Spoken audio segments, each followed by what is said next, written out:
بسم اللہ الرحمن الرحیم۔ السلام علیکم۔ میں آج اپنی بے چارگی کی داستان جو آپ بیتی ہے وہ بتانا چاہتا ہوں کہ چند دن پہلے میرے چاچا جی جو میری جان سے زیادہ عزیز تھے ان کی وفات ہو گئی۔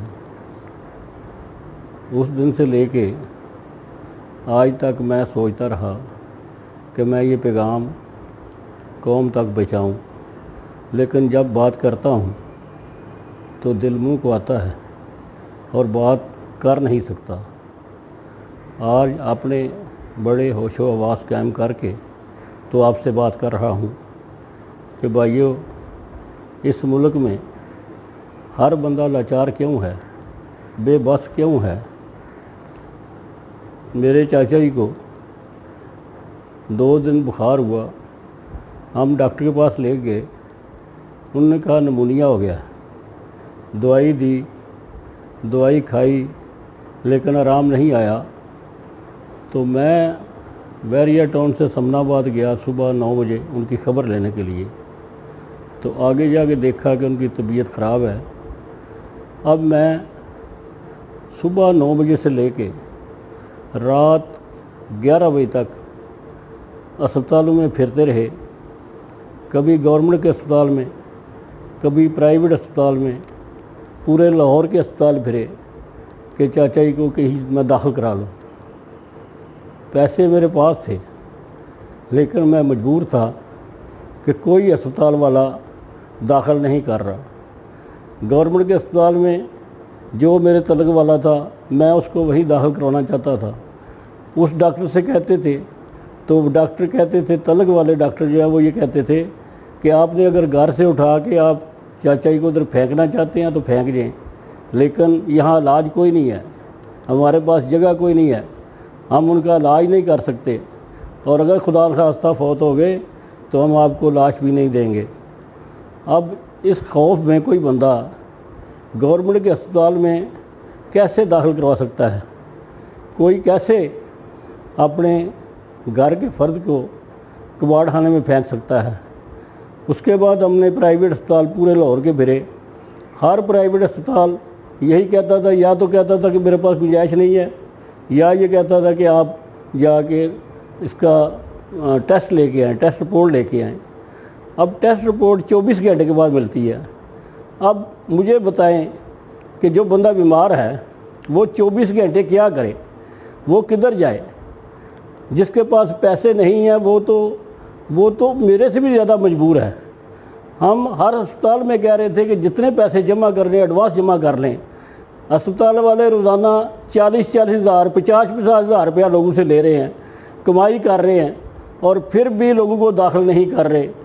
اور میں رات 11 بجے تک پھرتے رہے۔ رات کو 11 بجے ایک وزیر صاحب سے رابطہ ہوا، جو کہ ہم دن سے رابطہ کر رہے تھے لیکن وزیر صاحب سے ملاقات نہیں ہو رہی تھی۔ ہمارے بڑے تعلق والے ہیں، میں اس کا نام نہیں لینا چاہتا، بتانا یہ چاہتا ہوں کہ وزیر صاحب جو ہیں وہ رات کو 11 بجے ملے، بلکہ ادھر آ گئے گاڑی لے کے، اور انہوں نے کہا کہ میں کوشش کرتا ہوں کہ شوکت خانم میں داخل کراتا ہوں۔ آدھا گھنٹہ وہ کوشش کرتے رہے، کسی پرائیویٹ اسپتال میں داخلہ نہیں ملا، شوکت خانم میں نہیں ملا۔ پھر انہوں نے کہا کہ میں نے جناح اسپتال میں کوشش کی ہے، وہاں کمرہ مل جائے گا آپ کو، وہاں میں لے جاتا ہوں۔ ہم نے کہا چلو ٹھیک ہے، کمرہ الگ مل جائے۔ جب 11:30 بجے ہم نے چاچا کی طبیعت دیکھی کہ اب ہم گاڑی میں، اپنی پرائیویٹ گاڑی میں نہیں لے جا سکتے، تو ہم نے کہا کہ ایمبولینس منگواتے ہیں، تو وزیر صاحب نے 1122 پہ فون کر دیا۔ اب آپ یقین کریں کہ 45 منٹ 1122 نہیں آئی۔ چاچا کی طبیعت اور خراب ہو گئی اور ہم پریشان ہو گئے کہ ہم کیا کریں، گاڑی بھی نہیں ایمبولینس بھی نہیں آ رہی، اور کسی اور ایمبولینس میں بھی فون نہیں کر رہے کیونکہ وزیر صاحب نے فون کیا ہے۔ اب تقریباً 12 بجے ایمبولینس آئی، وہ کھٹارا ایمبولینس جس کے اندر کوئی چیز نہیں تھی۔ میں نے دیکھی ہے جب یہ شروع ہوئی تھی، تو جب بندہ بیمار اس میں داخل ہو جاتا تھا تو آپ سمجھیے کہ اسپتال میں داخل ہو گیا، ایمرجنسی میں داخل ہو گیا، ان کے پورا عملہ جو ٹرینڈ ہوتا تھا، لیکن آپ یقین کریں کہ وہ ایمبولینس کھٹارا ایمبولینس آئی جس میں کوئی گیس نہیں تھی، کوئی کچھ نہیں تھا، خالی اسٹریچر تھا جس پہ چاچا جی کو ہم نے اس کے رکھ دیا۔ اور یہ 2 بندے آئے تھے، ایک ڈرائیور تھا، اس نے کرونا کا لباس پہنا ہوا تھا، اور ایک اس کے ساتھ تھا۔ ڈرائیور گاڑی چلا رہا ہے کرونا والا لباس کے ساتھ، اور وہ جو ساتھ بیٹھا ہے فرنٹ سیٹ پہ بیٹھ گیا ہے، پیچھے مریض کے ساتھ کوئی نہیں ہے۔ تو وہ جب نہر کے پل پہ گئے تو میرے چاچا جی اللہ کو پیارے ہو گئے، اور پھر اس کے بعد ہم نے اس ڈرائیور کو کہا کہ اب ہمیں واپس لے چلیں، اب ان کی ڈیتھ ہو گئی ہے۔ انہوں نے کہا نہیں، ہم نے اسپتال لے کے جانا ہے۔ وزیر صاحب کی گاڑی آگے لگی ہوئی ہے، ایمبولینس پیچھے ہے۔ جناح اسپتال گئے ہیں، جناح اسپتال جا کے انہوں نے چیک کیا، چیک کر کے تو انہوں نے کہا کہ جی ان کی ڈیتھ ہو گئی ہے۔ تو ڈاکٹر جو ان کا ڈاکٹر تھا ادھر، اس نے کہا ان کو پیک کر دو۔ ہم نے کہا بھائی یہ ڈیتھ راستے میں ہوئی ہے، اسپتال میں نہیں ہوئی، ان کا کوئی ٹیسٹ نہیں ہوا، تو آپ پیک کیوں کرتے ہیں؟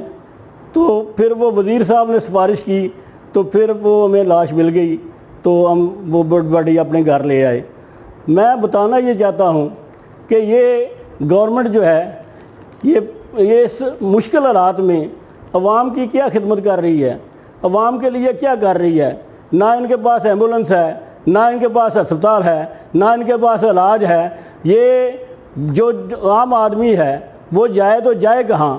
میں گزارش کرنا چاہتا ہوں عمران خان سے کہ آپ کی حکومت ہے تو کم از کم اگر لوگ بیمار ہو رہے ہیں تو ان کو یہ تسلی تو دو کہ جب آپ بیمار ہو جائیں تو آپ اسپتال میں جا کے علاج کروا سکتے ہیں۔ زندگی موت اللہ کے ہاتھ میں ہے، لیکن اس کا مطلب یہ نہیں ہے کہ ہم گھر سے بیمار کو اسپتال لے جائیں اور اسپتال جا کے پھر ہمیں آپ ملنے نہ دیں اور ہمیں یہ نہ بتائیں کہ مریض کا کیا حال ہے، اور جب وہ فوت ہو جائے تو اس کی باڈی بھی نہ دیں اور اس کو کہیں آپ اپنی مرضی سے دفن کریں۔ تو اس طرح تو لوگ گھر میں ہی مریں گے، کسی پرائیویٹ اسپتال میں داخل نہیں ہو سکتے، گورنمنٹ اسپتال داخل نہیں کراتا۔ تو اس بے بسی میں، اس لاچارگی میں عوام کیا کرے؟ عوام کدھر جائے تو اپنا رونا کدھر روئے؟ میری گزارش یہ ہے کہ حکمرانوں کو چاہیے کہ عام بندے کی بھی کوئی لاچارگی کا حل کریں تاکہ اس ملک میں لوگ کم از کم اسپتال داخل ہوں، علاج کرائیں اور کوشش کریں۔ ایک ایسے ہی واقعہ میرے تعلق والے ہیں، ان کی عورت ہے، وہ بیمار ہے، ایسے ہی بالکل جو جیسے کی حالت تھی وہی اس کی حالت تھی۔ اب میں نے کہا کہ ان کو داخلہ کہیں نہیں ملنا، تو کل میں نے ان کو فون کر کے پوچھا تو انہوں نے کہا بھی ہم نے بھی پرائیویٹ اسپتال سارے پھرے ہیں لیکن کسی اسپتال میں داخلہ نہیں مل رہا تھا۔ پھر ایک اسلام آباد سے کوئی بندہ آیا ہے، اس نے ہمیں داخل کروایا ہے۔ آپ مجھے بتائیں، جس کا اسلام آباد تعلق نہیں ہے، جس کا کسی وزیر کے ساتھ تعلق نہیں ہے، جس کا کسی M N A M P کے ساتھ تعلق نہیں ہے، وہ کدھر جائے؟ اس کو تو داخلہ نہیں ملے گا۔ یہ نہیں ہونا چاہیے۔ ہر کام میں رشوت ہے، سفارش ہے، لیکن کم از کم جب بندہ مرنے لگتا ہے اس وقت تو رشوت سفارش سے پاک کر دو، اس وقت تو وہ عام آدمی جو ہے وہ کسی اسپتال میں داخل کر لو، اس وقت تو کسی کا علاج کروا دو تاکہ اللہ تعالیٰ اس عذاب سے ہمیں چھٹکارا حاصل کرے۔ بہت شکریہ۔ السلام علیکم ورحمۃ اللہ وبرکاتہ۔